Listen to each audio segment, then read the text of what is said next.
Salut à tous, encore un épisode Mentalité Martiale Podcast avec la chaîne Chaos Suisse. Aujourd'hui, j'ai deux invités, pour moi assez spécial. Vous allez connaître les personnes qui sont là. Je pense un des deux, vous connaissez sûrement déjà sur les réseaux sociaux. Il est assez connu. Ici en Suisse, en Algérie, je pense en Europe aussi. Et l'autre, c'est un jeune qui est en train de faire son chemin au monde de MMA. Donc ce soir, Saïd Malem, c'est juste, et Lorik Besson. Donc on va discuter, les deux vont combattre bientôt dans 2 semaines. Donc là, par rapport à la vidéo ça va sortir, donc dans une semaine, désolé, en Algérie. Donc c'est la deuxième fois qu'on va là-bas. Moi aussi, j'y vais participer avec eux comme coach. Donc la première fois, c'était super. Ils vont nous raconter comment c'était la première expérience et aussi comment on se prépare pour la prochaine fois. Ils ont déjà des combats aussi prévus pour après, pour la suite, qui vont nous raconter un peu sur la carrière aussi, tout ça. Donc, comme je disais avant, Saïd, sûrement vous connaissez plus que Lorik, mais aujourd'hui vous avez aussi la chance de connaître un peu plus Lorik. Toujours pareil, Ruben, chaîne Chaos Suisse. Aujourd'hui, il fait le fantôme encore une fois, il est derrière l'écran, mais des fois il va poser des questions aussi. Donc si vous entendez une voix, c'est Ruben, le boss de la chaîne Chaos Suisse. Okay. Merci Saïd. Merci coach. Merci Lorik. Donc voilà, vite fait, présentez-vous, on commence par le plus jeune. Ok, bah moi c'est Lorik Besson, j'ai 18 ans et bah je commence ma carrière en tant que professionnel. Là j'ai fait un combat en Algérie et bah là je vais y retourner pour faire un deuxième. Ok. Saïd. Moi, c'est Malem Mohamed Saïd. Je suis un combattant pro. Je suis de l'équipe ICON. Là, je vais faire 41 ans. Je suis un combattant actif. J'ai fait pas mal de disciplines de sport de combat, la lutte, la boxe, jiu-jitsu brésilien. J'ai une ceinture violette. Et je suis pro MMA. J'ai 21 combats professionnels. Et voilà, c'est pas encore fini. Alors, Loïc, combien de combats en amateur t'avais fait? Tu te rappelles? Je crois à peu près une quinzaine. Quinzaine. Ouais, une Donc, quinzaine à peu près. 18 ans, quinzaine de combats amateurs. Donc, c'est pas mal. Là que tu as fait ton premier combat pro, on va parler aussi en Algérie. Saïd, t'avais fait des combats en amateur aussi, quelques-uns, non? J'en ai fait 3. Trois en, Ouais. trois en amateur. Je m'appelle un, c'était au Choto. Ouais, je crois que les 3 c'était au Château. Un au SHC et 2 au Château. Ouais, ça me fait plaisir d'entendre ça. Pourquoi? Parce qu'il y a eu un autre combattant aussi qui est venu, Marco Kovacevic, qui est passé là, ça fait pas longtemps. Et d'autres personnes aussi déjà parlé de ça. Et à l'époque, le Shoto, c'était la seule ligue qu'il y avait de MMA pour les combattants. Et on a pu lancer pas mal de combattants là-dedans. Donc, comme par exemple, Angelouza, qui est l'FC, il a combattu aussi au Shoto en amateur. Donc, Marco, toi, et encore d'autres. Volcan aussi, il a combattu, non? Volkan, je crois qu'il a combattu en pro déjà. Il a combattu Shoto, mais pro. Ah, Et ouais, c'est vrai, mais il est passé par là aussi. Et Madalena aussi, qui a fait une carrière aussi chez les pros après. Encore pas mal d'autres. C'est cool. Loïc, raconte-nous ton début dans le sport des combats. Moi j'ai commencé les sports de combat ça fait déjà un moment, j'ai commencé moi avec la boxe thaï et le kickboxing. J'avais fait une compète je crois quand j'étais plus petit et après je voulais que ce soit plus complet donc j'ai commencé le MMA. C'est depuis, bah, franchement, j'ai trouvé ce sport il est parfait, il y a tout ce qu'il faut. T'as du sol, du striking. Et bah, depuis là, j'ai accroché, quoi, et je lâche pas. Ok. Ça, tu as commencé par la lutte oui, la lutte libre. en Algérie. En Algérie, j'étais champion d'Algérie en lutte libre à 96 kilos. Et après, directement MMA. Non, boxe anglaise, j'en ai fait, je crois, 6 ou 7 combats en boxe anglaise. J'ai fait même une formation de coach. J'ai un prévôt fédéral en boxe anglaise. J'entraîne aussi quand j'ai des combats la boxe taille, genre tout ce qui est pied-point. Et, et après, je suis venu chez Anderson pour le jiu-jitsu brésilien. Et de là, je faisais du MMA et tout, amateur. Après, j'ai commencé ma carrière pro avec l'équipe Icon. Ok. Alors, comme à chaque fois, il n'y a pas vraiment de l'ordre, on discute. Donc, j'ai changé un peu. On va pas vraiment continuer voilà, on va retourner dans les questions et tout ça. Loïc, comment tu vois, qu'est-ce qui pour toi? Donc, tu de te lancer ta carrière, on va dire, professionnelle. Tu as déjà fait beaucoup de combats en amateur.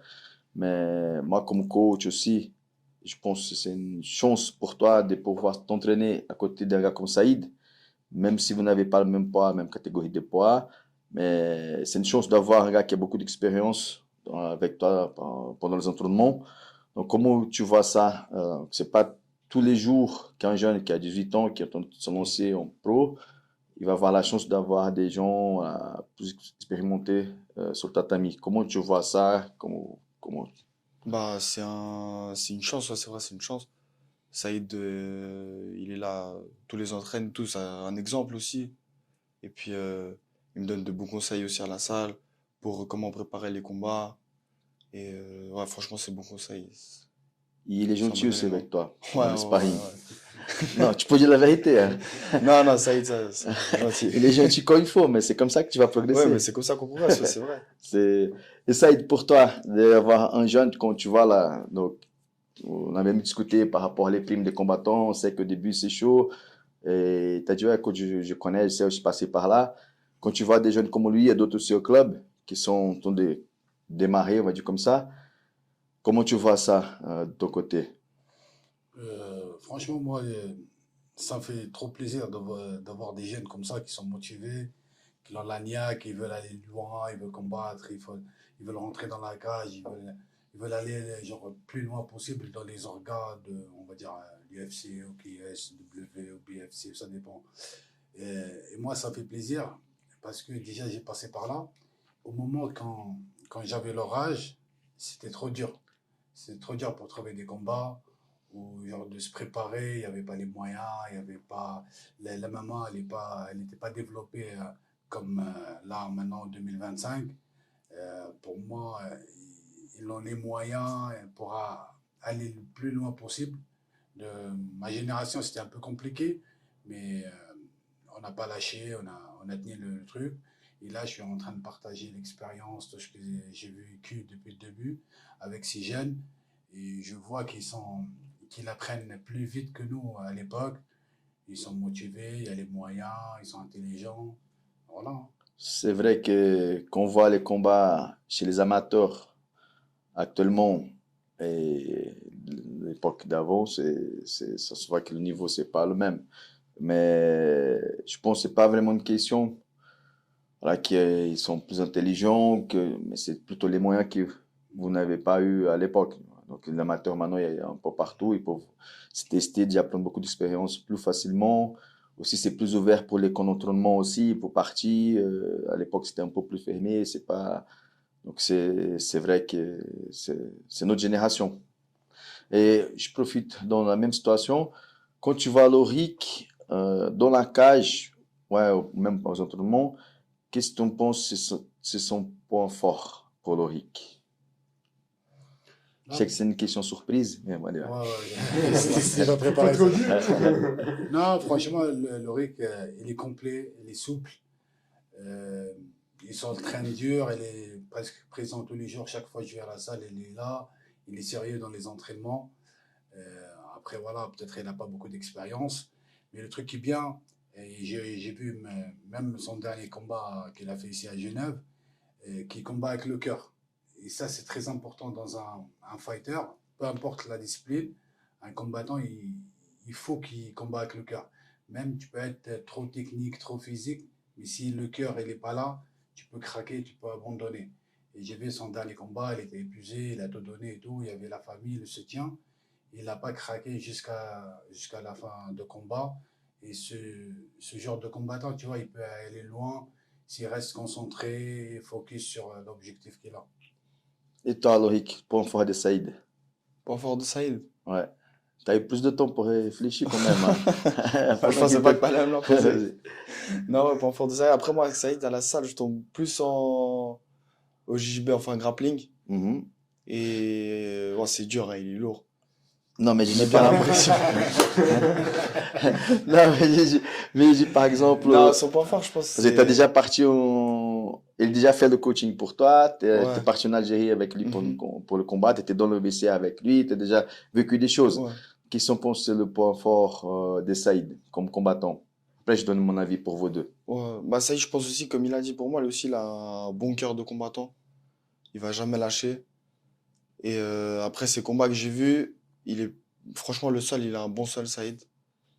Et ouais, ça, je pense, c'est son point fort en vrai, le sol. Ok. Donc, je vais juste ajouter quelque chose. Donc, je vais donner ma réponse. Donc, je vais poser la question.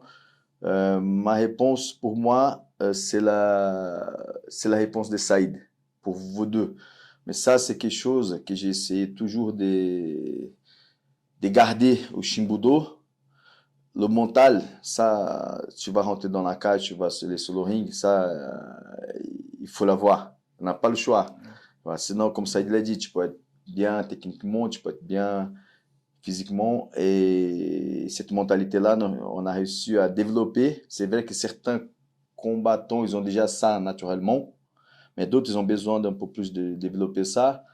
Et d'une façon ou d'une autre, on a toujours eu des... Voilà, c'est pour ça que je dis, pour rigoler un peu, quand je donne des interviews, j'écoute nos adversaires, préparez-vous parce que nous, c'est après. Et c'est à cause, c'est cette confiance-là que j'ai du côté mental. Si on prend tous les combattants du Shibudo, de toutes les générations qui sont passées, donc ça, il est passé par voilà, plusieurs générations. Franchement, je ne m'appelle pas d'un combattant qui a craqué dans la cage sur le ring.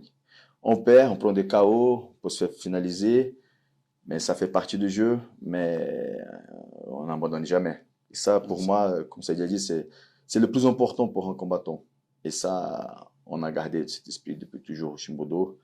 Pour moi, c'est le point fort. Bien sûr que vous avez encore beaucoup de qualités, mais ça, c'est le plus important et ça qu'on essaie de garder. Donc, ça, moi, je dirais que c'est plutôt un peu comme ça il a répondu.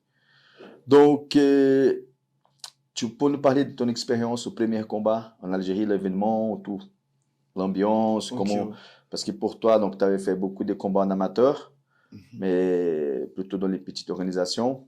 Ouais. Et là-bas, c'était quelque chose que même moi, j'étais surpris, parce qu'il y avait 11 000 personnes dans la salle. À la l'APC, c'était un truc qui est aussi grand. Et moi, comme coach aussi, c'est pour moi, à chaque fois, surtout dans Saïd, j'ai plus besoin de tester l'expérience. Mais les jeunes compétiteurs comme toi et d'autres, pour moi, à chaque fois, c'est un test pour voir où on peut aller. Tu vois, et là, je savais que Mhm. ça allait être un grand test parce que c'était contre un gars local. Donc, le public était contre nous. Il y avait la pesée, il y avait tout ça. Donc, tu as bien géré. Mais raconte-nous comment tu as vécu ça. Donc, la pesée, le fait d'avoir beaucoup de monde dans la salle, c'était la Ouais. première fois pour toi. Bah, c'est vrai que ça impressionne, hein, parce que ça change des petites salles. Hein. T'entends le bruit, en plus, il y a tout le monde qui est contre toi, que des Algériens. Mais sinon, par ça, quand je suis arrivé à l'aéroport et tout, ils m'ont super bien accueilli. Et tout, ils sont très accueillants. C'est juste après, c'est le public, c'est normal. Mhm. C'est comme ça, mais ouais, c'est impressionnant. Ça, c'est impressionnant, ça change. Mais ça fait plaisir, t'as vraiment l'impression de... Tu vis ton rêve, en fait. Ils sont pris des photos avec toi, alors. Ouais, après les Algériens, ils ont pris des photos. C'est Ils vrai. ont kiffé, ouais. C'était, donc, comme je dis, pour moi, c'était un test pour toi. Et tu as bien géré. Et c'était une belle guerre. Ouais, Peut-être même un des meilleurs, sûrement un des meilleurs combats de la soirée. Ah, je trouve que c'était même le meilleur. Tu as gagné la coupe après. ouais Ils ont j'ai donné allé la, à la Trophée. maison, ouais, le voilà. trophée. Et puis Trophée de à la guerre. fin même, le public, ils ont commencé à crier Lové. ton nom. Ouais. Voilà, c'était super. Et je profite. Donc, on va partir pour la deuxième fois là-bas. Et j'étais étonné parce que Saïd me disait tout le temps, ah, tu vas voir, coach, c'est un truc, il y a beaucoup de monde, il y a beaucoup de monde. Moi, je disais, oui, beaucoup de monde, 5000 personnes. Ouais, moi non Et plus, je quand j'ai m'attendais vu pas à ce ça. truc sur place, et si je dis pas de bêtises, j'ai essayé de faire une petite recherche, mais le PFL, l'FC à Paris, ils ont eu entre 15, peut-être 15, 17, 18 000 personnes, tu vois. Et quand tu Ouais. penses en un truc en Algérie, 11 000, donc c'est énorme. Et pour toi, Saïd, donc, quelle est la sensation de combattre chez toi? En plus, tu t'es bien connu là-bas. Donc, comment tu vis ça?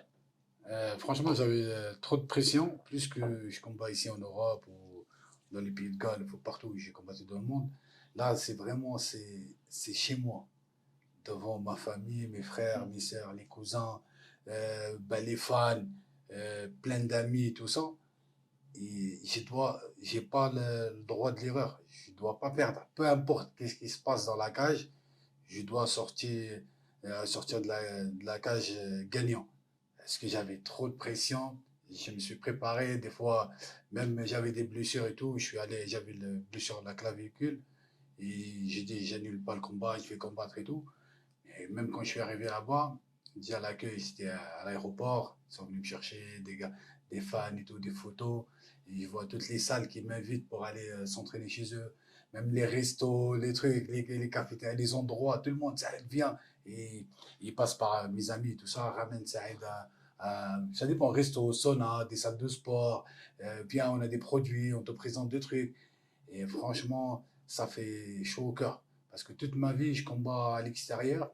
J'ai jamais combattu chez moi. Ça veut dire, comme Lorik, il est parti combattre en Algérie. C'était pareil pour moi quand je combats au Bahreïn, en Allemagne, ou peu importe le pays. Il y a toujours le public contre moi. C'est après le combat où là, où il dit, ah, lui, c'est un bon. Et genre, les gens, ils s'applaudissent et tout. Mm. Mais là, c'est différent. C'est-à-dire, même avant le combat, avant la pesée, il y a le public qui me soutient, qui m'appelle, il m'envoie des messages. Et la sensation était énorme. Et c'est pour ça, là, j'ai hâte de retourner pour combattre là-bas. Je me rappelle un truc qui m'a marqué là-bas, c'était qu'il est arrivé après, j'étais dans le vestiaire avec Loïc pour s'échauffer pour son combat. Et quand tu es arrivé à la salle, ils ont mis sur l'écran, Ouais, c'est très belle d'honneur. Tu voilà. passes. Et juste le chemin que tu as fait depuis la rentrée pour arriver au vestiaire, c'était comme un combattant de l'FC. Les gens, les gens te laissaient pas et tu étais là, ça a pris minimum 5-10 minutes pour que tu Même arrives au plus, vestiaire. quoi. Tu Peut-être n'as même pas plus, trouvé ouais. le vestiaire et tout. Ouais. Et tout le monde, il veut des photos, il veut poser des questions, il veut parler, il veut la race. C'était trop chaud. Ouais, C'était trop chaud. et après, ça, c'est aussi, c'est bien, mais si on fait pas gaffe, il y a le côté Oui. négatif, parce qu'il faut gérer ça. Donc, comme tu as dit, tu as la pression, donc les gens attendent que ta victoire là-bas, même si tu combats contre un Algérien. Mais nous, moi comme coach, toi comme athlète aussi, on doit gérer ça, on doit savoir quel moment, comment se focaliser. En plus, la première fois, il y a eu un problème dans le combat d'avant, Ah au ouais. Common Event avec le gars de la team Khabib contre l'Algérien. Donc, ça, même pour aller dans la cage, c'était un peu chaud. Donc, tout ça, c'est des choses. Heureusement qu'on a une certaine expérience, mais si tu n'as pas cette expérience, tu peux juste tomber sur le piège. Ouais, tu peux paniquer ou t'enlèves un truc, quoi. Plus C'est, on a combattu, j'ai combattu tard, vers 2 heures du ouais, matin. ouais, C'était c'était, long, Ah ouais, ouais, ouais. 2 heures. ah ouais. 2 heures du Non, matin, il y avait trop de retard, pas de retard, mais il y avait beaucoup de combats et- peut-être. Oui, il y a pas mal de combats aussi. Non, je pense que le truc, c'est que ils ont fait beaucoup de cérémonies avant de démarrer le gala. Comme ils sont très patriotes aussi, il y a eu le hymne national sur l'écran, il y a ouais. eu plein de trucs. Et après, quand ils ont lancé, voilà, Ça décalait voilà, c'est petit à décalé. petit. Sinon, là, le déroulement de le gala, c'était bien. Mais je pense Non, que c'est c'était au bien. début qu'ils ont pris un peu Après, de... il y avait trop de monde aussi, tu vois, pour mettre tout en place, pour mettre genre, la sécurité partout, bah, pour le staff, pour on va dire, les combattants et tout. Ça les a pris beaucoup de temps. Et c'est 11 000 billets vendus, hein. Après, on ne sait pas, il y en a qui Ouais, rentrent celui-là qui Ah, gratuit, connaissait, ouais. il y en a parce machin. qu'il Mais C'était si même je ne pas me la trompe sécurité, pas, c'est la police qui sont venus. mais si je me Il y avait trompe même pas, les gendarmes. ils ont même fermé un moment. Ouais, ouais, il veut plus, il veut plus, il n'y a plus Parce de qu'il y a des place. gens qui sont restés dehors. incroyable. Ah, même avec Ouais. C'est les vraiment billets et incroyable. tout, mais ils disent il y a plus de place. Quand tu viens de là-bas, il faut à chaque Ah fois, ouais, ça, Ouais. ouais, il faut venir, c'est clair. Et puis, Loïc, donc cette fois, normalement, j'espère qu'il y a beaucoup d'Algériens qui vont voir cette vidéo. On va lancer avant l'événement. Donc, tu combats contre Tunisien. Comme Tunisien, ouais. J'espère que le public sera avec nous cette fois, à cause de Saïd, Oh, comme tu as déjà ouais, combattu j'espère. d'autres fois. Comment ça se passe ta préparation en ce moment pour ces combats? Là, ma préparation, là, je me concentre bah, sur la perte de poids. Ça aussi, c'est une partie que je trouve assez dure dans ce sport, la perte de poids. Mais bon, ça le fait. Et la préparation à l'entraînement, bah, on s'entraîne dur tous les jours. Et puis on va aller là-bas, on sera prêt. Ok. Et Saïd, et toi? Préparation, comment ça se passe? Moi, les biens, c'est comme on sait tous, le problème qu'on a ici, c'est manque des poids lourds ici à Genève, en Suisse en général. Je dois aller à l'extérieur et comme des fois, les situations, ça ne me permet pas de voyager. Il y a un manque de sponsors, manque machin, des frais, tout le travail, j'ai des enfants à côté. Alors, on sait, c'est les vacances. Je m'entraîne ici. Il y a un ou deux, on va dire, poids lourds qui tournent. Ils me donnent un coup de main, c'est des amateurs. Mais après, les entraînements, ils sont vraiment intenses. On a un bon niveau de jiu-jitsu brésilien avec le coach Anderson. Il y a pas mal des athlètes qui tournent bien, ils m'aident beaucoup. Après, au striking, j'ai le coach Mourad, j'ai quelques-uns qui m'aident un peu dans la préparation. Je m'entraîne tous les jours, matin et soir. J'ai préparation physique aussi. Il y a un Nutrifit qui me donne un coup de main pour la préparation. Il y a la salle Power Fitness à Bellegarde. Je suis tous les jours à la salle, matin et soir. Et le jour où je ne vais pas à la salle, je suis stressé, je suis triste même. Le même problème, c'est le poids. Le perte de poids, c'est ça qui m'inquiète plus que mon adversaire. Parce que moi, le combat que j'ai maintenant, c'est contre le poids.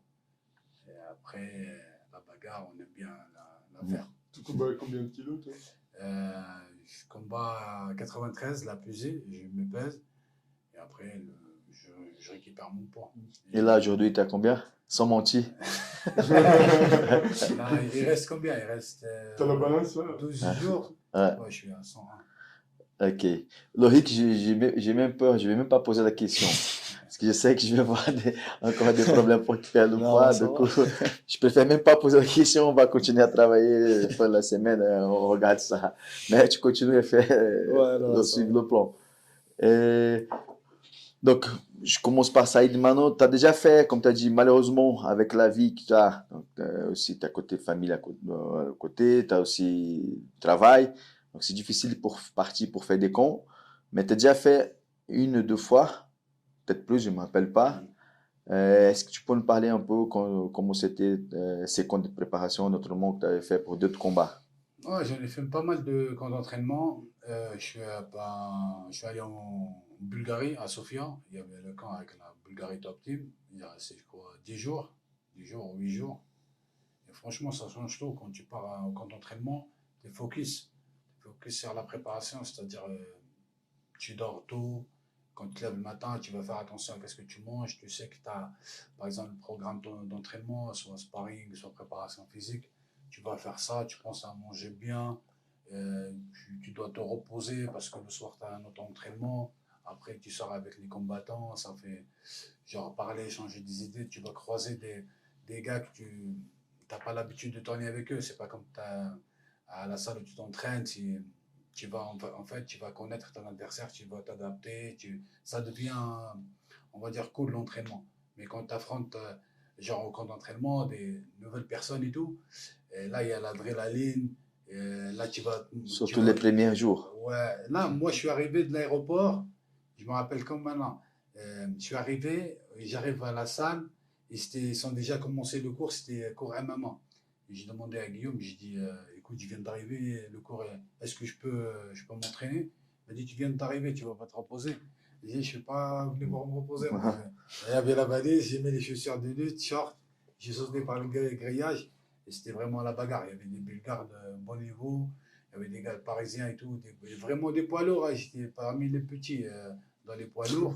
Et il y avait des mecs qui font 110 kilos, 115, énormes. Bah, direct la bagarre et tu dois montrer que tu es là, tu es un bon, tu n'es pas un bouffon. Comme ça, tu te fais respecter dans le camp d'entraînement. Si tu arrives, tu te fais éclater et tu vas passer pour le mec facile. Et le lendemain, c'était MMA, c'était la guerre, 5x5. Après, tout le monde, c'est la bagarre, ça. Et toi, Loïc, donc tu as passé 2 mois au Brésil. Ouais, moi, Bon. j'ai fait un compte de moi. Voilà, donc, dans une équipe. Au Brésil, actuellement, on a toujours beaucoup d'équipes, mais il y a la Fight Nerd, qui est au UFC, qui ont des combattants au UFC. Ouais. Il y a Shootbox Diego Lima de Bronx, parce qu'il y a Shootbox un peu partout au Brésil. Et là, tu étais à Astra Fight Team. Donc, c'est mon ami Zulu qui va venir pour le Brave avec un combattant. Et ils ont pas mal de combattants aussi dans l'UFC, des combattants qui font, voilà, Brave, PFL, un peu partout. Et comment c'était cette expérience? Bah, moi, pareil, je suis arrivé, et c'est vrai que quand tu arrives dans un camp d'entraînement comme ça, tu es obligé d'être focus que sur ça, parce que t'as pas justement la famille, les amis et tout ça. Donc, tu fais vraiment que ça et tu te concentres à 100%. Et là-bas, les entraînements, c'était un autre niveau aussi, hein. C'est autre chose que de s'entraîner ici. C'est, ouais, comme il a dit ça, il est avec des autres gens. Donc, tu dois t'adapter à des nouveaux niveaux et donner encore plus de toi-même. Mhm. Ouais, ça, et comme on avait discuté avant ton départ, donc après, tu vois, Saïd, il a beaucoup d'expérience. Toi, tu as 18 ans, tu pars au Brésil, tu parles pas la langue. Et donc, j'ai essayé de préparer un camp où je pouvais avoir vraiment confiance, parce que le coach, un des head coach, c'est mon ami de mon enfance. Et je t'avais dit, ils vont pas te faire de câlin. Non. Et même si c'est mon ami le coach, lui, il va pas non plus te faire de câlin, il va te laisser te débrouiller. Et il faut que tu prouves aussi. Tu es là pour prouver, c'est comme ça, il l'a dit. Ouais. Si tu arrives le premier jour, deuxième jour, et tu te fais taper, après on dit, ah, je suis un peu blessé, je ne veux pas revenir, là, c'est mort. Tu as dépensé de l'argent, de temps pour rien. Mais une fois que tu as fait tes preuves, ils ont vu que tu es sérieux, tu te perds le combat, l'entraînement, le sparring ou pas, ça, c'est pas le plus important, mais les gens, ils veulent tester pour voir, OK, il est là, pourquoi? Tu vois? Et une fois que tu arrives à avoir cette confiance aux entraîneurs et aux combattants, Ouais. après, tu es bien accueilli. Non, après, il y Ça avait continue. tout le long du camp, après, il y avait une bonne ambiance et tout. C'était, franchement, la salle, elle est bien. Parce Même que les tu as fait coachs. 2 mois, donc Ouais, ouais. c'est quelque chose. Et comment c'était l'expérience de pouvoir tourner avec les gars qui sont au UFC? Bah, c'est là que tu te rends compte quand même, il y a comme une différence de niveau. Mhm. C'est, franchement, les gars qui sont à l'UFC, ils sont pas mal.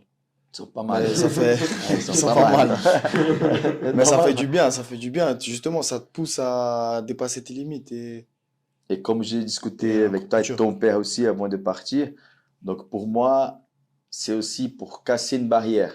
Mhm. Comme tu as dit, le niveau, pour pas comparer, c'est pas pour rien qu'ils sont à l'UFC. C'est Ouais, pour ça qu'ils sont pas mal, comme tu as c'est dit. pour ça. Mais en même temps, tu vois qu'ils sont des hommes comme toi, qui a 2 bras, 2 jambes, et qui est rien d'impossible.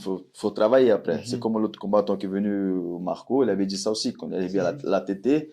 Donc, on a cette impression, ok, les gars, tu vois la télé, c'est les gars que tu vois à la télé et tout ça, mais après, tu peux réfléchir, du coup, c'est pas des super-héros non plus, tu vois, il faut travailler pour arriver à ce niveau-là, mais ça, c'est important aussi, ça donne la confiance aussi. Quand tu fais un camp comme Ouais, ça, tu passes un peu de temps, et tu vois aussi les lacunes où tu dois travailler plus, où ils sont plus forts que toi, et tu prends beaucoup d'expérience aussi. mhm.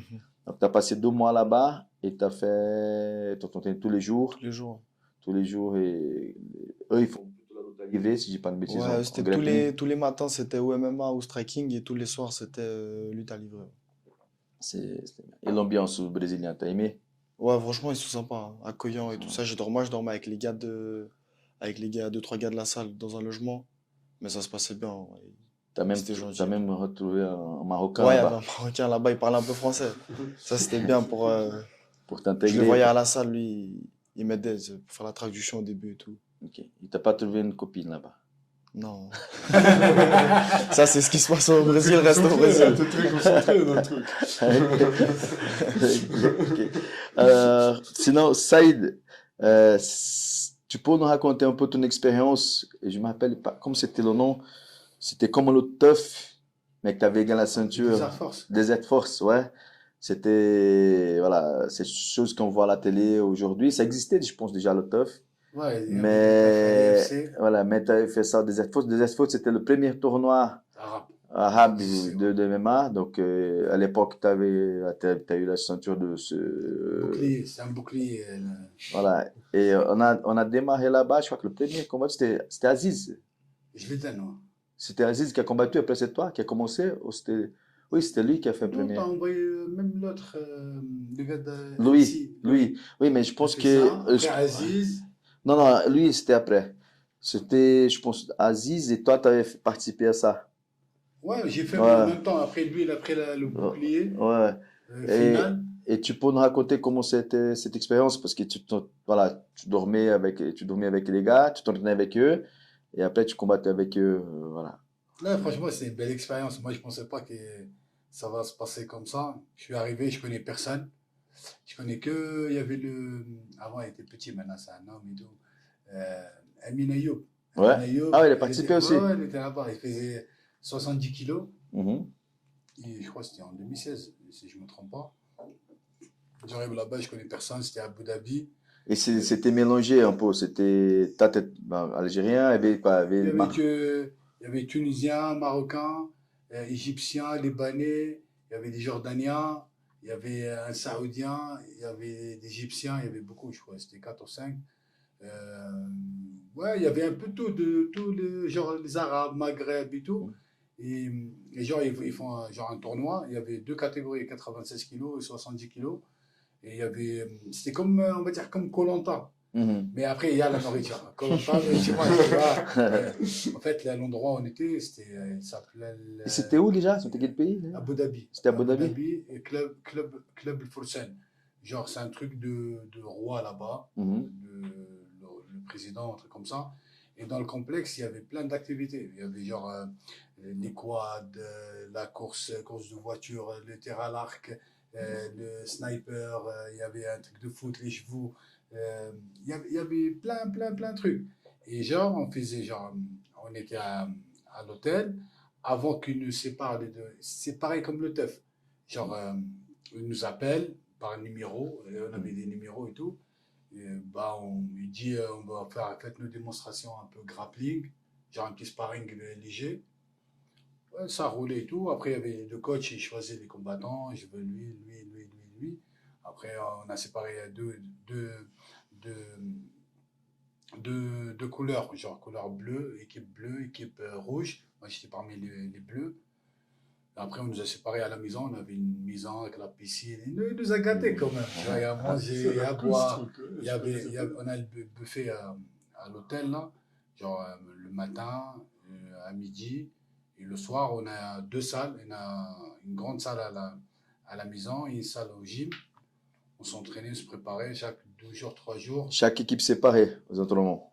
Les entraînements, oui. Moi, c'est moi qui je voulais pas qu'on se mélange. Mhm. Je suis arrivé au mode stratège. Mhm. Les gars, il faut pas que je voie comment on s'entraîne, il faut pas nanana.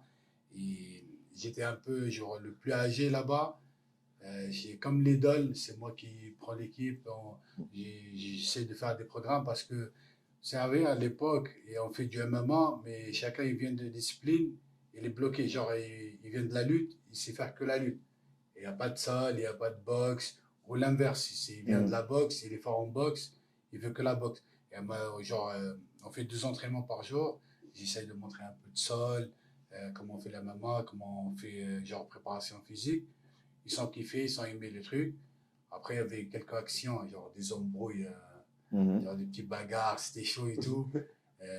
Prise de tête, on était là, genre l'ambiance, je rigole et tout.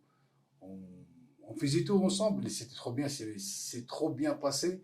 J'étais inconnu dans le truc et j'ai fait ma place à l'indirect. Premier combat, en fait, il y avait tout le temps des suspense quand je suis là devant la caméra. Le premier combattant, il s'est chauffé et tout, il arrive devant la cage, il rentre pas. Il a fait demi-tour. Et c'était un truc de ouf. Les gens, ils pétaient les plans et tout. Et moi, je commence à insulter, j'ai frappé le seau. Il y avait Mais des c'était trucs. le gars qui était censé Ouais, se battre c'était avec mon toi. adversaire, mon adversaire. Bah, Genre, il a dit que Saïd, il sait faire que la lutte, il est nul en boxe, il sait pas boxer. Nan. Bref, ça se chauffait un peu sur le coup. Et un jour avant, je ne lui parle plus, je ne lui serre pas la main, il n'y a pas bonjour. Je fais le mec vénère, j'ai rien contre lui, mais on va combattre. Il faut que je coupe. Il ne faut pas qu'il soit un peu confiant, ouais, c'est mon pote et tout. Et genre, je m'entraînais et tout. Et le gars, il me dit, ouais, Saïd, il dit ça. C'est des films. Demain, je vais lui casser la gueule et tout. Et lui, les gens, tu vois, ça parle dans la maison et tout. Ouais. Il a dit, ouais, Saïd, il va t'arrêter. Et le mec, il a paniqué, je sais pas ce qu'il a. Je vous jure, wallah, devant Dieu, je jure. Il faisait l'échauffement devant moi, les sprawls et tout. Je rentre dans la cage, c'était moi le premier, je me rappelle comme c'est aujourd'hui.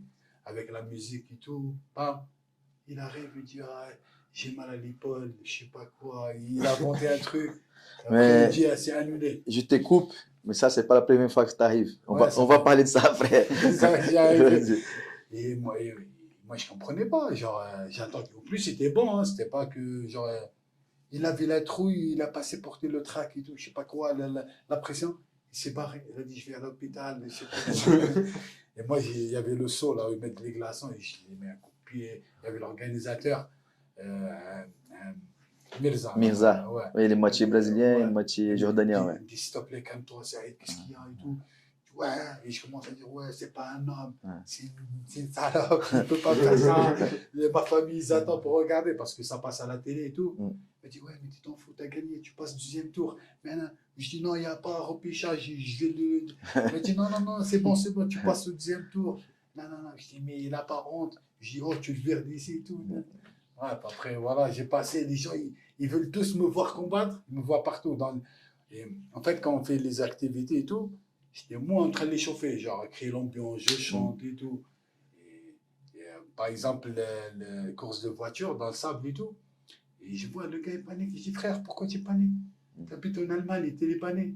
Et chez toi, et je dis, il y a Mercedes, il y a BM, il y a Volkswagen. Je dis, frère, c'est un Égyptien, il n'y a rien là-bas, frère. Il y a des chameaux, il y a des trucs. Tu vas le battre les yeux. Et genre, j'étais en train de faire des conneries, des blagues et tout. Et ben, les gens, ils commencent à m'aimer là-bas, me kiffer. Chaque fois, il y a un truc et ils viennent me demander mon avis et tout. Et c'est passé, après, le deuxième, j'ai battu Ground and Pound, non? un multi-champion d'Afrique en lutte, un gars qui a fait même, je crois, championnat du monde. Deuxième round, j'ai réussi à le ramener au sol. Parce que, comme je vous ai dit, il fait que de la lutte, il n'était pas bon en striking. Mais j'ai réussi à le ramener au sol, avec un peu là, utiliser la cage et tout. Je l'ai fini avec le Ground and Pound, et là, je suis qualifié au final. Au final, c'était contre un Tunisien qui était mon ami pendant toute la mission qu'on a fait. C'était vraiment mon ami. Et bah, c'est pareil, on est arrivé au final. C'était en Jordanie, à Amman. On a fait 3 rounds de 5 minutes. Lui, il venait de quoi? De Kempo, non? Il Sanda. était champion Méditerranée de Sanda. Sanda. Et il avait un bon niveau striking et tout. Et après, on s'est bien préparé. Il m'a fait une bonne stratégie Anderson et j'ai réussi à le battre bien comme il faut. Et j'ai gagné le bouclier, j'étais champion de Desert Force. Et ça c'était bien pour... Ça m'a ouvert les portes et même j'avais même des propositions de travail dans les pays de Golfe grâce à ça. Et après, j'étais contacté pas mal d'orgas pour aller combattre et tout là-bas. Ouais, on a combattu au Koweït aussi. Ouais, Ouais, c'est ouais, après le Brave, après voilà, il y a pas mal. C'est une belle histoire. ouais, c'est vrai. Ok. On trouve des trucs encore si les gens mettent Desert Force. C'était Desert Force Academy, je crois. Desert C'était Force ouais, Academy. ouais, c'était ça. On trouve des trucs encore. Et Loïc et Saïd aussi. Donc, on se concentre à 1000%. On travaille dur, on respecte nos adversaires pour le prochain combat. Donc, le 16 mai à Alger, BFC. Mais vous avez déjà un combat prévu pour après, si tout se passe bien, s'il n'y a pas de blessure. Normalement, ce n'est pas l'idéal pour un combattant. Donc, après un combat, il y a un petit moment de repos, au moins une semaine pour récupérer. Donc, l'idéal, c'est au minimum 2 mois après faire notre combat. Mais nous, on n'a pas de temps à perdre. Du coup, Loïc, tu as un combat le 7 juin Ouais. À Lyon. à Lyon, en France. Et Saïd, c'est Le 12 juillet, Juillet. En Bulgarie. Pour avec le BFC. Avec le Brave. le Brave. Ok. Donc, comment ça se passe déjà? Comment tu penses? Donc, j'avance. Il ne connaît pas l'adversaire encore, Loïc. Il m'a demandé tout à l'heure. Et j'ai dit, moi, je connais, mais toi, tu ne connais pas. Comme ça, tu restes concentré pour le 16 mai. Et step by step, une fois que tu as fini ce combat, voilà. Je sais que c'est faisable de se préparer encore un mois pour l'autre. Ça ne va pas changer beaucoup de choses pour la préparation. Et Saïd, on connaît déjà l'adversaire. Donc, c'est un gars local. Ça va être un Bulgarie. C'est un gars dur. Comment vous voyez déjà donc, la prochaine étape après le 16 mai? Donc, commence par toi, le LFC. Je profite pour dire bonjour à mon ami Bagal. C'est le Dynamite de Lyon, de la France. Et je participe à son événement depuis tout début. Hein. Il y a beaucoup de gars qui ont combattu là-bas, même Laurent, à l'époque. Et il a monté le niveau aussi de son gars-là. Donc, alors, tu peux nous parler déjà comment tu penses déjà, même si tu ne connais pas encore l'adversaire, mais tu as déjà combattu là-bas en plus, Ouais, en j'ai amateur. déjà combattu en amateur là-bas. Voilà, c'est vrai. Ouais, l'organisation, elle est pas mal, c'est une bonne organisation. Mais comment je prépare le combat? Bah, je vais me préparer à 100%, comme tous les combats. Hein. Je vais m'entraîner à fond pour Donc gagner. là, si tu peux aussi, comme ça, tu parles aussi de tes autres coachs. Pour moi, c'est important aussi. Donc, Jiu-Jitsu, MMA, tu es aussi C'est Bodo. ici, Avec... ouais. Et après, striking. Ouais, je fais aussi la boxe thaï avec Vida au Palette, au Cinto. Là-bas, la salle, elle est bien aussi. Il y a un bon niveau de boxe thaï, franchement. Je pense C'est que un c'est bon des club meilleures de salles du Genève. compétiteurs. Ouais, Mhm.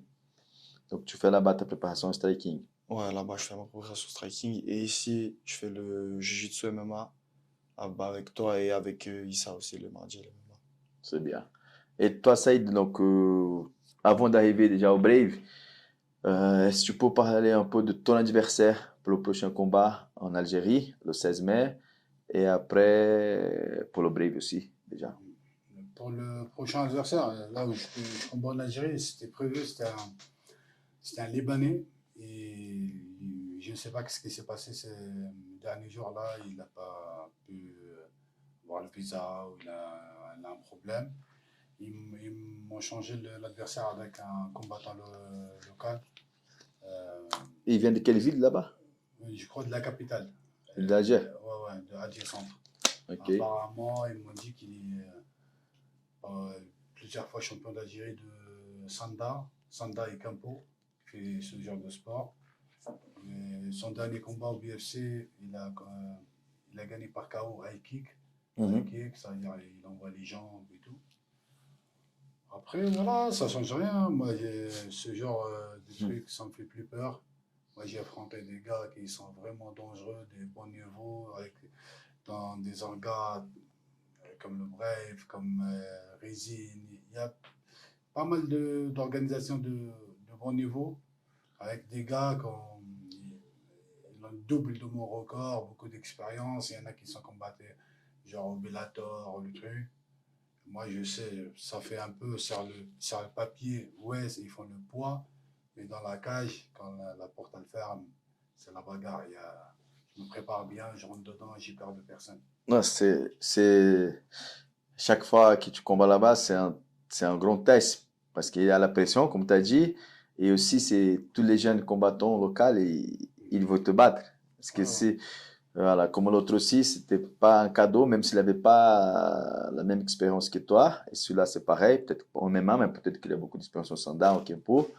Mais pour eux, c'est, voilà, s'il arrive à battre Saïd Damalem, donc c'est la pression. Donc, Il a fait sa carrière. voilà, et ça, c'est important aussi que nous, moi, en tant que coach, toi, que combattant, c'est pour ça qu'on prend très sérieusement le combat. Comme tu as dit, dès que la cage elle est fermée, ça peut être un gars, entre guillemets, nul et un gars champion de l'UFC, c'est la même chose pour nous. On se prépare sérieusement, on respecte nos adversaires.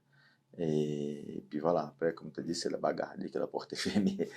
Et pour le Brave, pour le combat de Bulgarie, Pour le Brave, il me proposait un gars, et franchement, il est pas mal.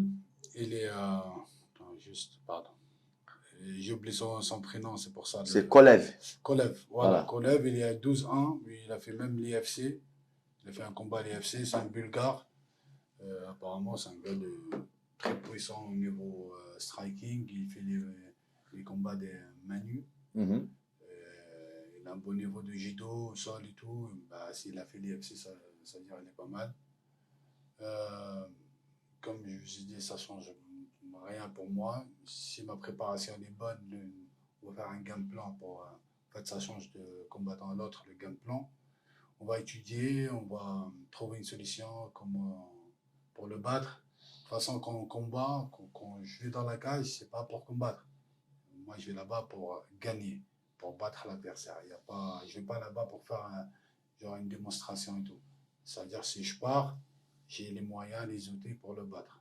On fait un game plan, préparation, comment je vais le battre. Je vais là-bas, je le bats et je rentre chez moi. Et donc, ton dernier combat au Brave, c'était là-bas aussi. Oui. C'était en Bulgarie. C'était un Bulgare de Burgas. Et comme je disais tout à l'heure, sur le papier, il était à, je crois, à 40 combats ou 42 combats.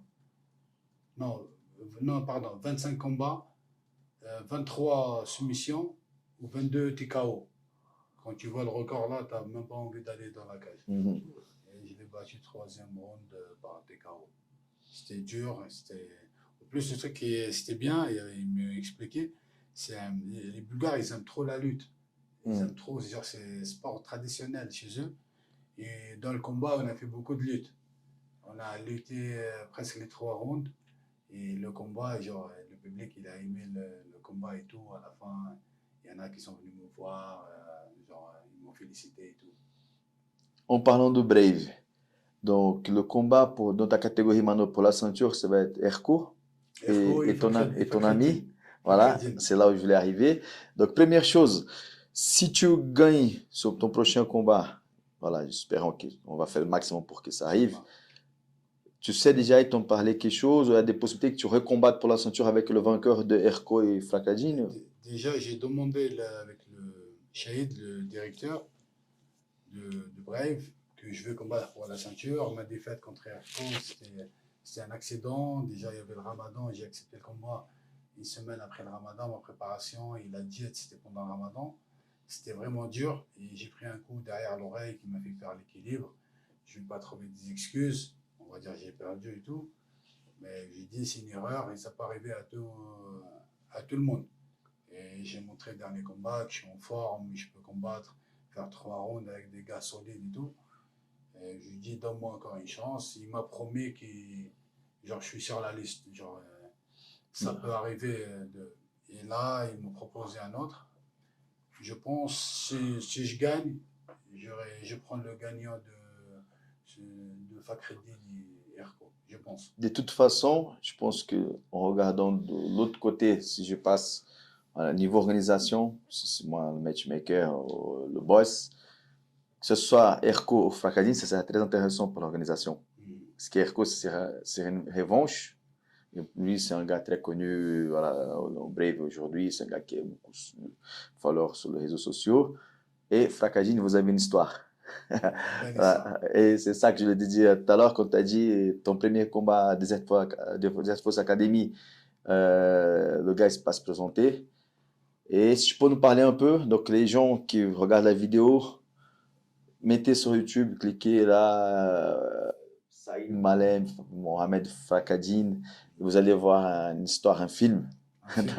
Donc il y a eu 3 épisodes. Donc le premier c'est quand il a abandonné une demi-heure avant. Le deuxième c'était à Milan quand j'étais avec toi. Et tu avais gagné, après il y a eu des choses qui sont passées derrière que tu pourras raconter, comment ça s'est passé. Et le troisième, et à la fin du combat, ça finit même dans une bagarre dans la cage. Donc la vidéo, elle a tourné partout aussi parce que c'était l'arbitre, il était balèze. Ouais, l'arbitre, Il a fait deux gars et tout. Et toi, quand je suis pas allé, tu étais avec l'autre Algérien, qui est un ami à toi, coach, qui avait déjà combattu avec lui, qui avait déjà une histoire, et ça chauffait encore plus le truc. Donc, si pour nous parler, je suis sûr que les gens vont être contents d'écouter tous, comme tu veux. Ici, imaginons que tu gagnes ton combat, et Baerko, si vous allez rencontrer encore une fois pour la ceinture. Donc, tu peux commencer de là, jusqu'à encore un combat pour la ceinture. Comment tu vois tout ça? Ouais, en fait, la première fois, quand j'ai battu un Croate, c'est Kralj.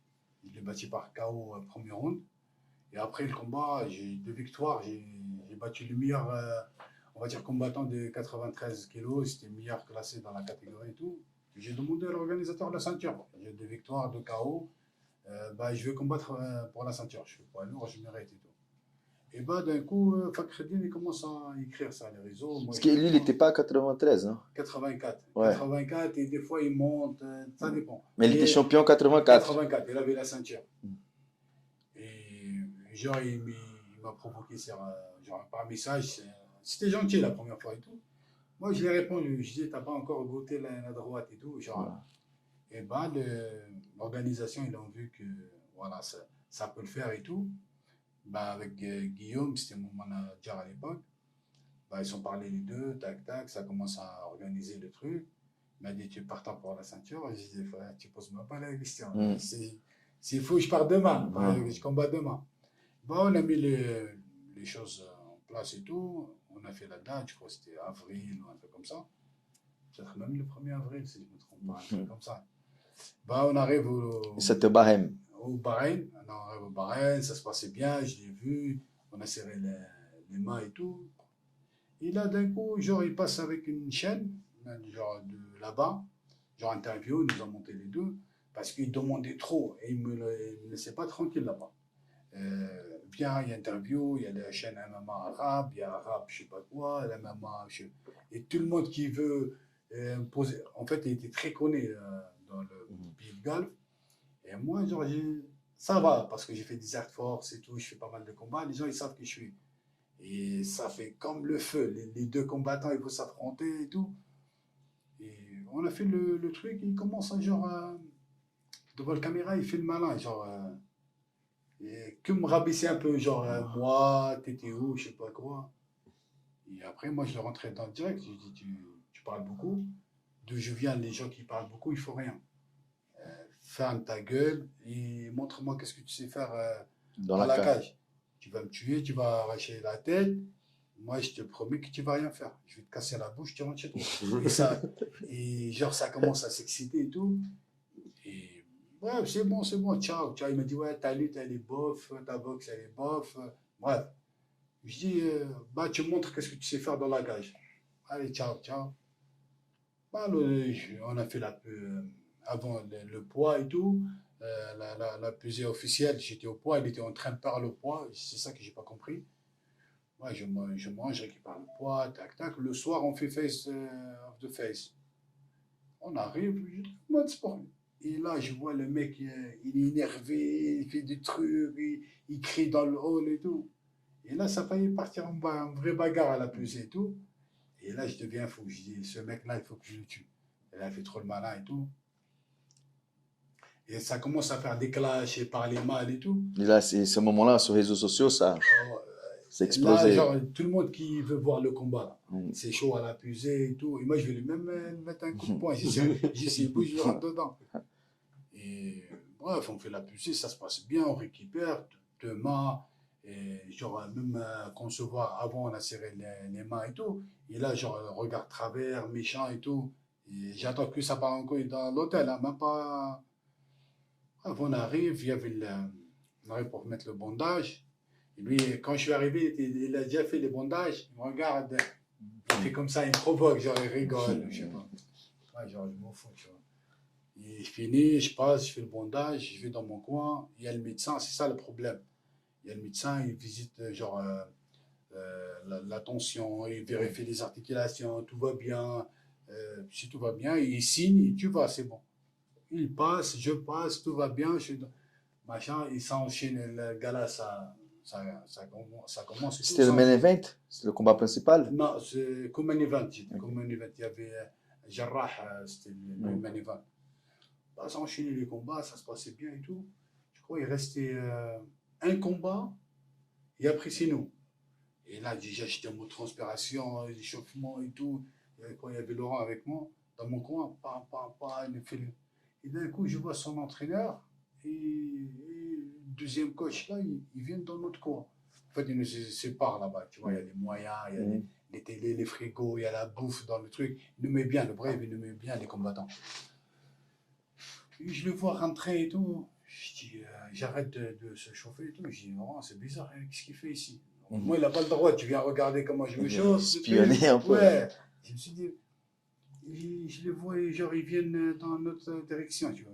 C'est comme ils viennent me voir. Et il arrive, il me dit, salam alaikum, il me parle en arabe et tout. Il me dit, le combat, il est annulé. Je le regarde et je dis, écoute, ta blague, elle ne fait pas rire. Si tu as envie de rigoler, c'est après le combat. Il n'y a pas à me déranger, genre, dans le truc. Il m'a dit, non, sérieusement, il a failli mourir, il est à l'hôpital. Je dis, tu te fous de ma gueule, il était même pas 5 minutes là en train de faire le con. Là. Il me fait ça, genre, dehors. Et là, tu me dis, il m'a dit, Saïd, je suis sûr, il a chopé la diarrhée ou je sais pas quoi. Je sais pas ce qu'il a. Ils l'ont pris à l'hôpital. Il n'arrive même pas. En fait, ils ont donné des cachetons pour que ça arrête et tout. Je pense qu'il était un peu grippé, la grippe ou un truc. Ils l'ont dit, fais pas, c'est mieux, Saïd, il est en forme. Je ne sais pas qu'est-ce qui s'est passé. Chez moi, ça s'appelle la peur. Moi, j'ai pensé à ça parce qu'il reste un. Mais c'est bizarre combien, parce que c'est un gars très Voilà. expérimenté, tu vois. Il est solide, et même avec des blessures, il a combattu et tout. Il n'a jamais refusé un truc.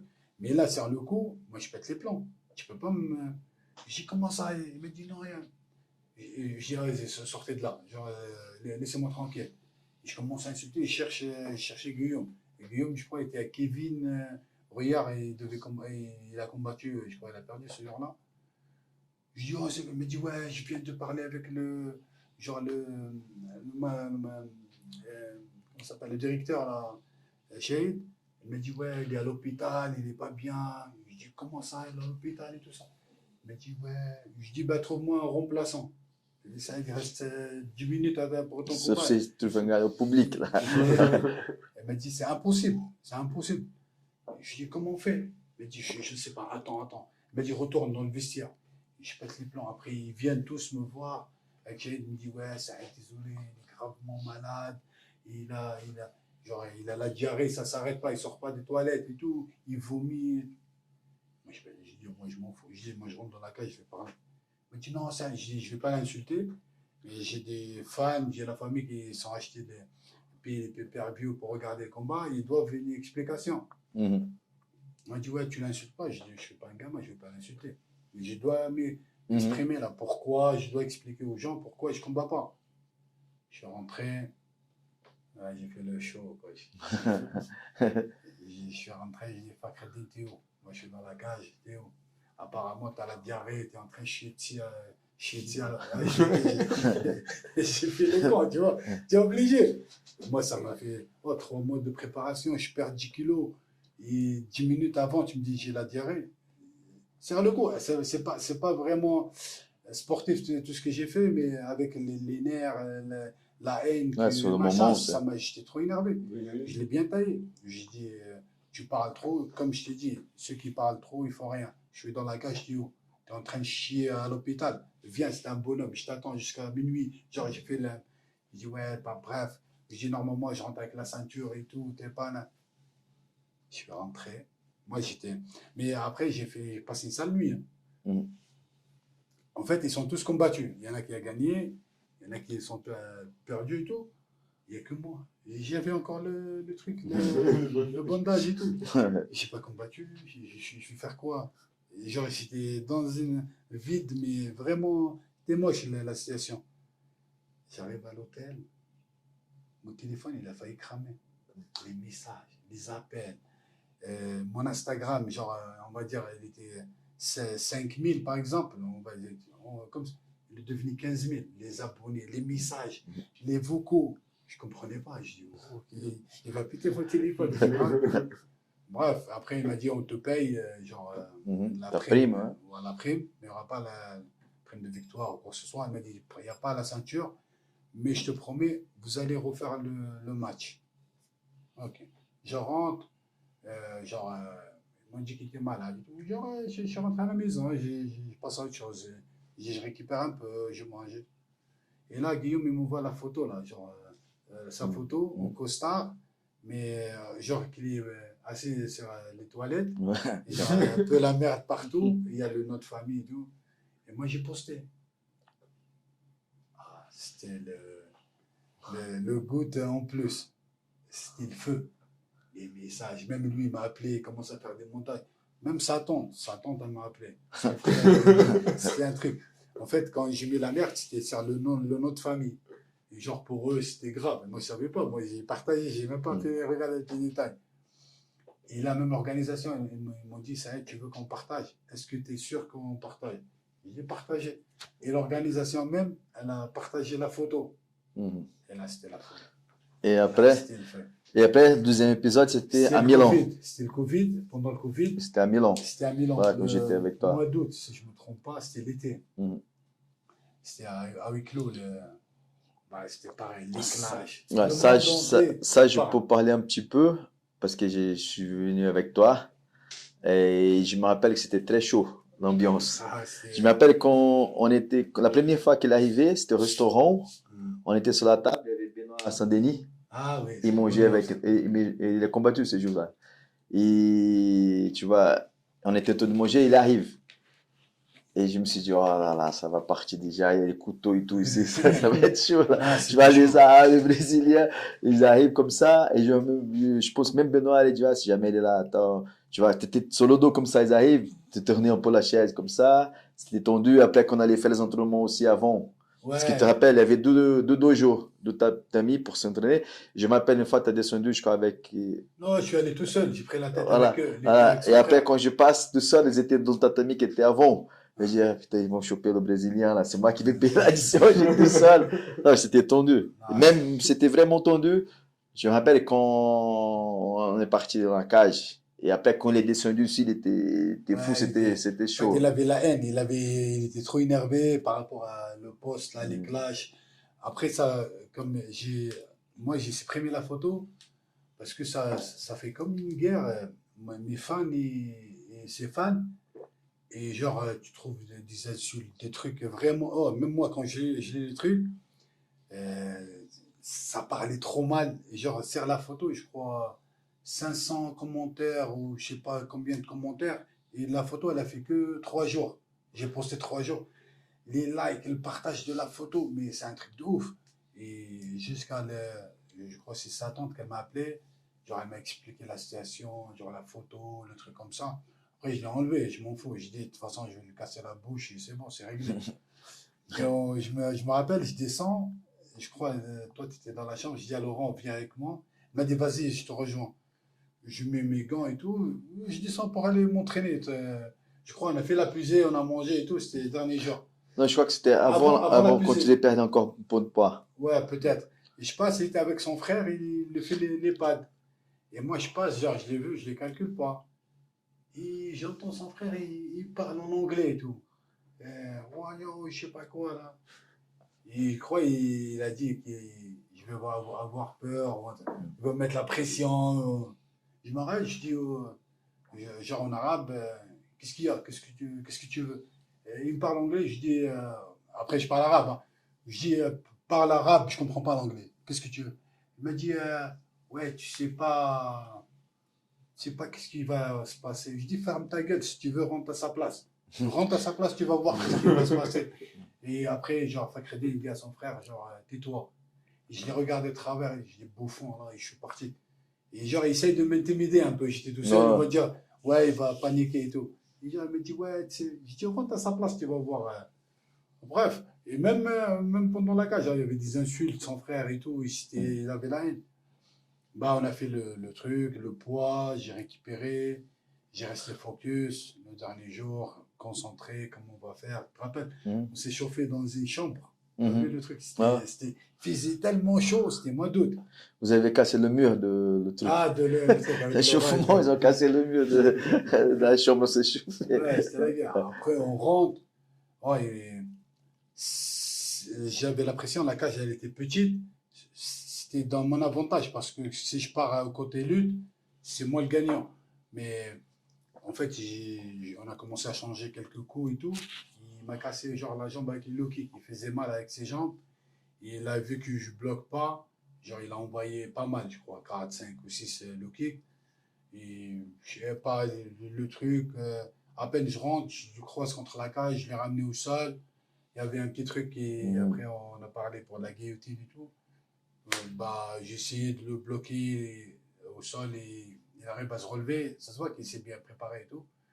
Bah, on a changé et je crois avant la fin de premier round, Mhm. genre je mets overhand des crochets et je le touche à la mâchoire. Il tombe. Et là, j'ai enchaîné sur lui, pam, pam, pam. Je crois qu'il y avait un coup qui passait derrière la terre. C'était pas volontaire. Bah, l'arbitre, il arrête le combat. Bah, KO pour me rendre. J'ai la ceinture de break, champion du monde, je monte sur la cage. C'était la folie. C'était la folie. C'était un jour exceptionnel. C'est un jour inoubliable. C'était trop bien. J'étais tellement content ce jour-là. Et moi, après ces combats-là, je pensais que c'était fini la guerre parce que tu as eu un bon message au micro. Oui. Tu l'appelais et tout, du coup, on ne fait pas la guerre, voilà, nous sommes tous des frères, bababa. Mais après, ils Non. ont fait un truc par derrière là, la fédération italienne. Ils ont changé le Ouais, résultat. c'est des magouilles. C'est des magouilles parce Et que après, tu as dû refaire le troisième épisode et là, c'est ouais, fini aussi. c'est fini mal. En fait, ils ont mis la pression sur l'organisation italienne. C'est comme lui, c'est un membre, on va dire, du club de Schir, l'organisateur, le président, le propriétaire de le Brave. Lui, il aime bien, il va chez lui, il s'entraîne et tout. Genre, il était quand même c'est une star chez eux. Genre, moi, j'arrive, je l'éteins comme ça, c'est pas normal. Ils sont joués sur l'arbitre, soi-disant, il a fait une erreur. Même à l'IFC, il y a des coups qui passent derrière la tête. Et juste l'arbitre, il lui dit attention, pas derrière la tête et tout. Et en fait, c'était pas comme Non, le j'ai mis truc, un coup. Il était déjà sonné. ouais, c'est Il ça. était Et presque c'était pas à KO. cause de. C'était à la fin. Il a bougé quand j'étais en train de Ouais, frapper. Il essaye de se déplacer. Le coup, il est venu derrière la tête. Tu peux pas aller genre changer. Et en sachant que le combat c'est fini, il te donne vainqueur, tu prends la ceinture. Après un mois, il va dire en fait il y a une erreur. Tu vois, il y a un complot, il y a un truc. Il y a des magouilles, c'est un peu de mafia et tout. Il a dit, ouais, tu refais, je dis, moi je refais. Lui ou quelqu'un d'autre. Et Le troisième combat, c'était où déjà? au Bahreïn, Ouais. c'est chez lui.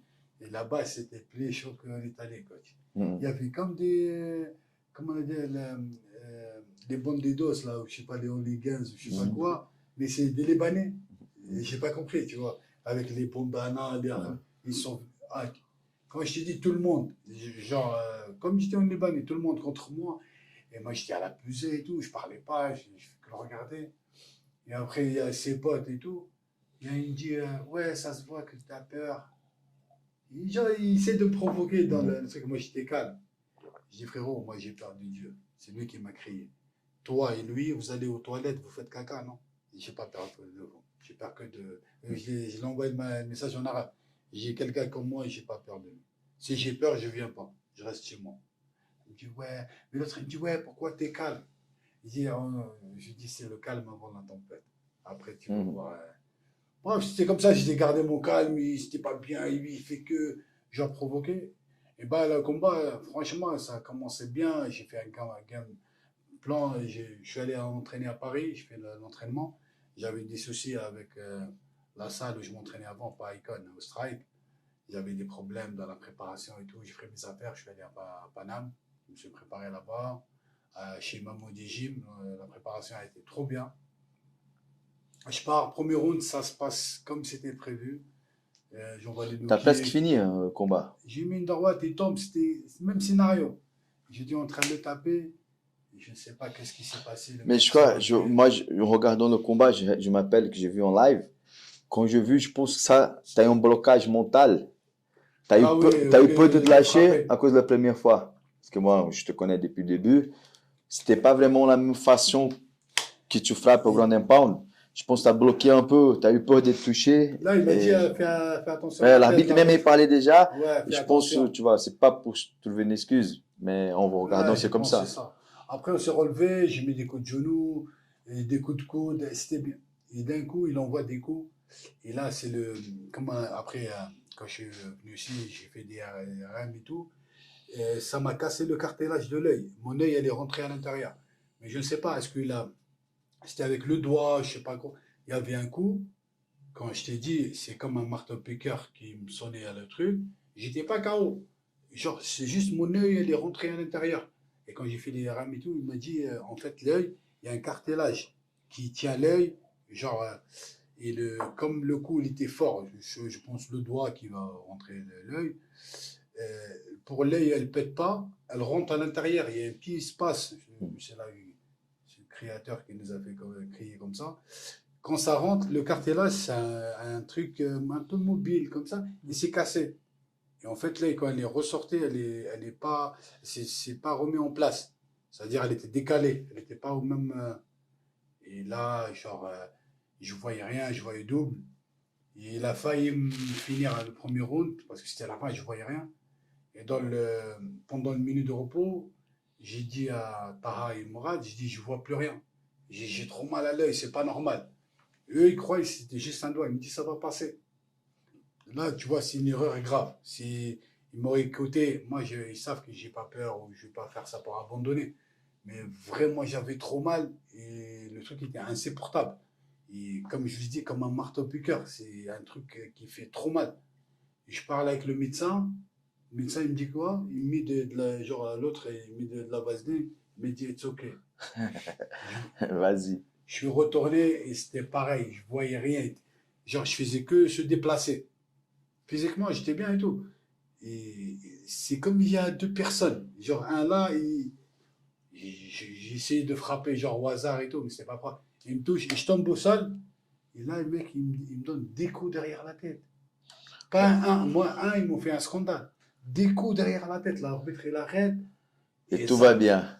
Non, ça, c'était vraiment bizarre. Et genre, on a envoyé des emails et tout, on n'a aucune réponse, il ne veut plus répondre. Après, je ne sais pas combien de temps, ils nous disent, c'est vrai, il y a deux coups derrière la tête, mais on ne change pas de décision. Pourquoi? Et après, il ne veut plus répondre. Moi, c'était un coup, et ce n'était pas volontaire, il y avait dans l'action et tout. Et là, il dit, il y a deux coups, il y a bien deux coups derrière la tête, mais on ne change pas de décision. Genre, voilà, t'as perdu, c'est bon. Et la suite, regardez sur YouTube quand il y a la bagarre dans la cage. Ah, après, Regardez, après ça regardez. rentrait. Et en espérant que s'il gagne, toi tu gagnes ton combat, il y aura le quatrième J'espère parce épisode. que j'ai une victoire, il a une victoire. Il faut que. Et plus, je l'ai demandé pas mal de fois. Genre, il essaye de m'esquiver un peu, il veut pas, je sais pas. Mais là, ça va le faire. Si je gagne, lui, il gagne. Normalement, ça va le faire. Ce dernier chapitre. Ah, parce que c'est moi qui vais l'appeler. Et Loïc, donc Saïd il a raconté un peu une histoire dans sa carrière parmi plusieurs qu'il a. Je sais que de ton côté, tu m'as déjà parlé, il y a un jeune français que tu voulais affronter. Ah, On va lâcher, vu que là, Saïd a lâché la polémique, c'est ton tour maintenant. Alors, tu peux nous parler, je sais que voilà, surtout tu t'entraînes chez nous, je connais ta façon de penser, donc c'est dans le respect. ouais. Mais comment il s'appelle le gars? Et c'est Paul Dena. Paul Denard, c'est une Paul star Dena. française qui Ouais, lui sur les réseaux, il a il a tourné, fait là. combien de combats en amateur? Je crois Il a fait son premier pro maintenant, non? Non, je crois qu'il avait été annulé, il a pas fait pour finir. Ah, il À a la pas fait? dernière minute, le gars, il avait annulé, je crois qu'il a même pas fait son premier. Et en amateur, je crois qu'il doit en avoir une dizaine, je pense, par là. Il était champion de France, non? De Hexagone, je crois, amateur, un truc comme Ouais, ça. Hexagone, il avait gagné son dernier combat, là. Donc, Et ouais, lui, en vrai, mais je crois il est plus léger, lui. Il fait en après, plus. on s'arrange pour le poids. C'est Ouais. pas un problème. Mais, Mais oui, je pense que ça peut être un bon combat. donc, voilà. Donc, les organisateurs, donc, vu qu'il n'a pas eu le dernier, donc, si jamais vous cherchez un jeune, ils ont à peu près le même âge, même Ouais. expérience. Ça fait un petit peu France-Suisse au Moi, je suis foot. là, hein. Et ça va finir comme le dernier Eurocup, là. Penalty, la Suisse a gagné. Ça sera pas au penalty, là, ça sera direct. Tant mieux. Ok. Et qu'est-ce que tu en penses pourquoi tu as envie de combattre avec lui? Parce que déjà, donc c'est le jeu, donc il est bien connu, Ouais. mais aussi il y a d'autres choses qui t'attirent aussi. Tu penses que ça peut être un bon Je combat? pense, ouais, son jeu et tout, ça peut donner un bon combat. Genre, si lui, il a l'air d'avoir un bon cœur de combattant. Je pense que ça peut donner vraiment un bon combat, de bien dur. Donc les organisateurs français, suisses des événements. Donc voilà, tu peux répéter le nom de jeune? C'est Paul Dena. Voilà, donc le petit défi est lancé, quoi. Ça marche. Je pense qu'on arrive vers la fin. C'est juste Robin, non pas? C'est juste. On peut rester encore des heures parce que Saïd a beaucoup d'histoires. Lui aussi, sûrement, comme on a déjà expliqué, on aura des autres épisodes. On va faire des analyses de l'UFC, des trucs. Saïd sera là aussi, Loïc. Donc, c'est pas la dernière fois. Donc, si tu veux dire quelque chose, Robin. Non, j'aimerais juste, j'avais déjà demandé un petit peu à Saïd pour comprendre et j'aimerais juste le poser la question.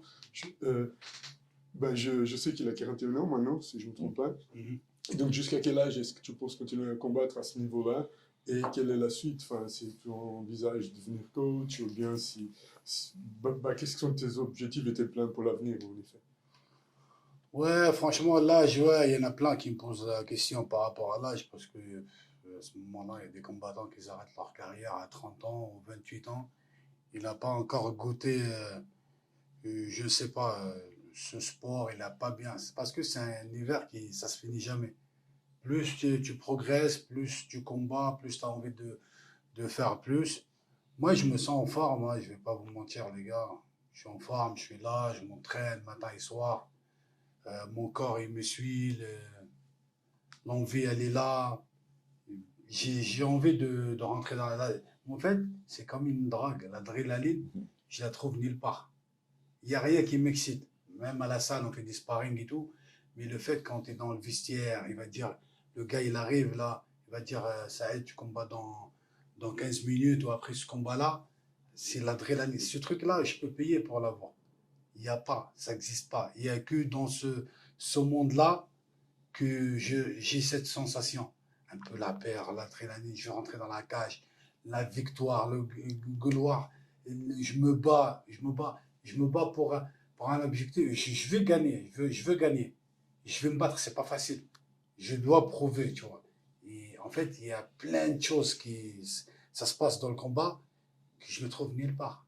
Tu peux je saute d'une parachute ou un truc comme ça, mais il n'y a pas la même sensation. Je peux rouler avec une Ferrari, mais c'est pas la même sensation. Moi, c'est ça qui me fait vibrer, qui me donne envie de faire plus, c'est de combattre. Là, pour le moment, je suis en forme. Je peux combattre, je combats dans le Brave, c'est une organisation 5e mondiale. J'affronte des gars qui sont durs, même plus jeunes que moi. Et je tiens le coup, je suis en train de gagner. Le jour où je vois que j'arrive pas, je vais arrêter. Même si j'arrête, je ne vais pas vous dire que je vais arrêter. Je vous le laisse comme ça, en train d'attendre. Quand j'ai envie, j'arrête. C'est que, comme on t'a dit une autre fois, c'est pas encore fini l'histoire. C'est pas grave. Et je pense deux choses importantes, c'est comme tu as dit, si tu as encore l'envie, le corps suit, et tu peux te permettre de te préparer. Voilà. Après, je sais que c'est un moment où il va prendre une décision, mais c'est un moment difficile aussi pour les combattants de ne plus avoir ça. C'est très bien. Voilà, mais bon. Bah, dernière question pour les deux. Donc, bah, comment est-ce que vous, les deux, vous voyez l'avenir de l'MMA en Suisse et pour où ça passe selon vous? Vas-y, Loïc, commence-toi. Le même en Suisse, je trouve, il est en train de se développer un peu plus là. Mais ouais, s'il y aurait plus d'événements en Suisse encore, ça serait mieux quand même. D'accord. Ouais. Et toi? Ouais, je suis d'accord avec le Rick. Vous avez étudié. Il y a tout qui développe. Les entraînements, les salles, les orgas, il y a tout qui développe. Et après, il faut juste faire attention aux gens autour de toi. Et pour arriver à ton objectif, c'est pas facile. Parce que pendant la réussite, il y en a plein qui se collent. Ils viennent ici avec des belles images et tout. C'est juste pour gratter la lumière. Et juste on fait attention à ça, au message pour les autres. Faites attention à les gens qui sont autour de toi. C'est pas avec le sourire ou sa présence que tu crois c'est un vrai frère qui veut ton bonheur. Il veut juste gratter un peu de lumière à côté de toi et c'est tout. Il y a plein de gens comme ça. Malheureusement, dans ce monde-là, il y en a plein qui profitent de ça. Tu penses que les salaires, enfin les paiements par combat, etc., sont assez suffisants aujourd'hui pour un athlète En de fait, ton ça niveau, par ne sera exemple? jamais suffisant parce que les sacrifices qu'on fait à la salle, les blessures, les entraînements, le temps qu'on perd, tu prends des miettes et quand tu vois un footballeur qui fait, même pas un footballeur, peu importe le truc, tu vois qu'il a un salaire de centaines de milliers ou vingtaines de milliers par truc. Toi, tu prends des centaines. Moi, j'ai combattu pour 200 balles. Ça, vous galérez encore pour avoir des sponsors, etc. Si on ne galère pas, on ne demande pas des sponsors ou on est à la recherche des sponsors, des sponsors qui nous aident pour la nutrition, pour les produits, pour l'équipement, pour les trucs. Tu n'arrives pas parce que, regarde, un judoka, il va acheter juste un kimono ou deux pour s'entraîner ou le truc, c'est ça. Un boxeur, pareil, il va acheter des gants de boxe, chaussures de boxe, protège-dents, et voilà. Mais nous, on doit tout acheter. Je fais jiu-jitsu, je dois acheter le kimono jiu-jitsu. Je fais de la boxe, je dois acheter le truc. Je fais de la boxe taille, je dois acheter le protège-tibia. Je fais de la lutte, je dois acheter les chaussures de lutte. Je fais la préparation physique, et je dois acheter des produits. Nous, c'est complet. Je dois faire la préparation, la diète. En fait, c'est comme... c'est maison mère, tu dois ressembler toutes les disciplines, mais tout seul, tu ne peux pas. Soit tu travailles, tu ne vas pas être performant dans les entraînements, soit tu ne travailles pas. Tu n'as pas de l'argent. C'est compliqué. C'est compliqué, tu ne peux pas savoir. C'est ça que je voulais ajouter. J'attendais la fin de vos réponses. Comme donc vous avez dit, donc, ça se développe, il y a plus de salles, le niveau il monte. J'en parle, comme tu as posé la question, Ruben, pour développer plus le MMA en Suisse. Donc, les combattants, on a des bons coachs, on a des belles salles, on a. Après, il faut savoir avec qui on va se mettre pour pouvoir, comme ça, il l'expliquer. Mais c'est ce côté financier qui manque en Suisse. C'est pas facile. Après, c'est clair que les entreprises, les gens sont pas obligés de sponsoriser les combattants de MMA. Mais à chaque fois qu'il y a des combattants ici au podcast, on va essayer de toucher ces mots-là pour voir si un jour on arrive. Mais en espérant qu'un jour ça va changer pour le MMA. Je pense que c'est le soutien financier qui manque plus en ce moment. Voilà, comme vous avez tout expliqué. Ça marche. Ça marche bien. Donc, j'ai oublié de dire au début, mais je le dis maintenant. Abonnez-vous sur la chaîne, commentez, likez, partagez. Commentez, même si vous n'aimez pas, c'est pas grave. On aime bien les commentaires. Et puis voilà, continuez à suivre la carrière de Saïd. Comme l'a dit avant, c'est pas fini. Et le jeune Lorik aussi qui commence à faire sa carrière. Merci Saïd. Merci, coach. Merci beaucoup Lorik. Merci. Merci beaucoup, Louis. Merci. Merci. C'était cool. Merci. Merci.